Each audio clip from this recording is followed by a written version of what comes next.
Қайырлы күн достар, бүгін сіздермен мен Әйгерім үй жағдайында өте жұмсақ булочкалар дайындайтын боламыз. Ең алдымен ол үшін таза ыдысымызға жылы сүтімізді құйып аламыз және де бөлме температурасында тұрған сары майымызды салып, жақсылап ерігенше араластырып алатын боламыз. Сіздер ерітілген сары май қоссаңыздар да болады. Сары майды салып, жақсылап ерігенше біркелкі етіп араластырып аламыз.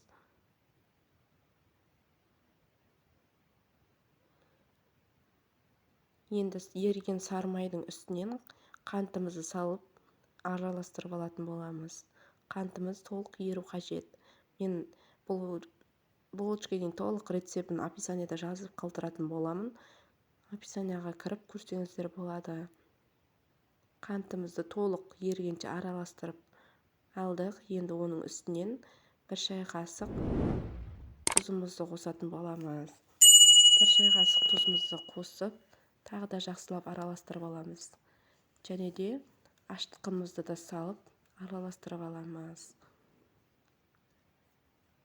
Одан кейін үстінен бір жұмыртқамызды салып, тағы да жақсылап жұмыртқамызды біркелкі ерігенше араластырып алатын боламыз. Жұмыртқамызды жақсылап араластырып алдық. Енді үстінен унилегіште өткізілген ұнымызды қоса отырып бірінші бенчиктің көмегімен араластырып аламыз қоюланғанша.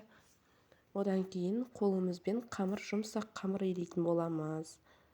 Жұмсақ қамырымыз өте жұмсақ болу қажет, сонда булочкаларымыз жұмсақ, әдемі болып шығатын болады.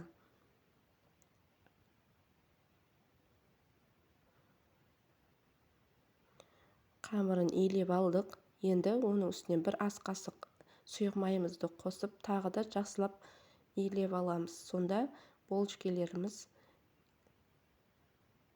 жылтырап, әдемі болып, жұмсақ болып пісетін болады. Қамырымызды жақсылап илеп аламыз. Содан кейін 1 сағатқа ашытуға қойып қоятын боламыз.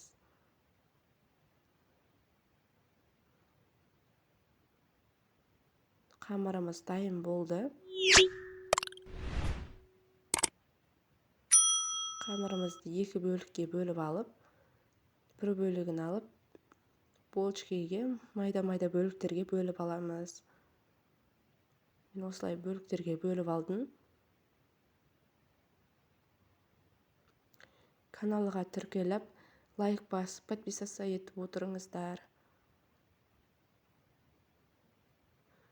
Мен осы бөліктерге бөліп алдым. Қойып қойсаңыздар да болады. Көтеріп тұру үшін мен сразу жасай бердім. Осылай үстінен басып, оқтаудың көмегімен үстінен басып жайып аламыз дөңгелек тәріздес етіп.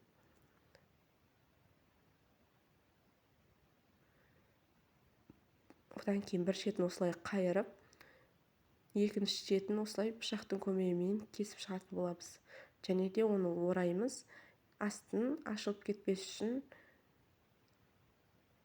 жақсылап жауып қоямыз. Осылай ай тәріздес булочка шығатын болады. Міне видеодағыдай тағы екінші түрін көрсетемін. Жақсылап қарап алыңыздар. Осылай жайып аламыз. Одан кейін бір шетін бүктейміз. Екінші шетін пышақтың көмегімен кесіп аламыз. Және де рулет тәріздес орап, астыңғы бөлігін ашылып кетпес үшін жауып, жақсылап осылай ай тәріздес қоямыз. Және де үстінен жұмыртқаларымызды жағып шығамыз жақсылап.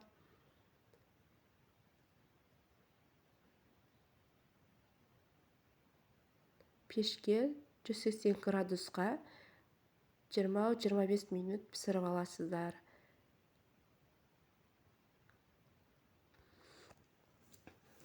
Бұл булочканы көтеріліп қойып қойсаңыздар да болады 10-15 минутке. Булочкаларыңыз одан да биік болып шығатын болады. Мен сразу пісіре бердім. Булочкамызды пісіріп алдық. Өте жұмсақ, керемет болып шықты. Үлкен көлемді болып. айтар іздес булочка болып шықты. Назар аударып тыңдағаныңыздарыңыз үшін рахмет.